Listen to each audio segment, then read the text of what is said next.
sibuyas. Tapos ito yung pinalambutan natin baka kanina guys. Pinagturuan na baka. Isang basong tubig muna guys, nalagay natin. Tatakman ko muna guys para mabilis kumulo. Magulo na.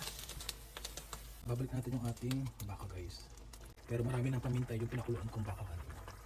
Ating kalabasa guys, isasama ko na siya dito para medyo lumambot na.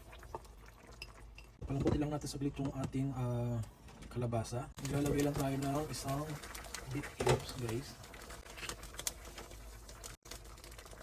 Ilalagay na tayo ng peanut butter. O almond butter guys. So try natin maglagay ng almond butter. Almond butter. Try natin maglagay. Yeah.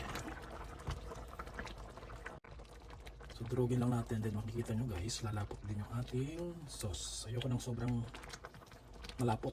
Over guys, to balance the taste. Ayoko naman ng sobrang tamis kasi meron na tayong alamang. Yung alamang natin medyo matamis na. So, longta na hiniwa natin kanina. Mabilis na lang ito. Kaya na tayo. Pero ang hirap lutuin.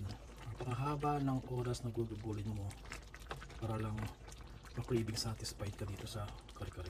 Tapan ko lang guys ng ilang minuto. Then pagbalik natin, pwede na yan. Kaya na tayo.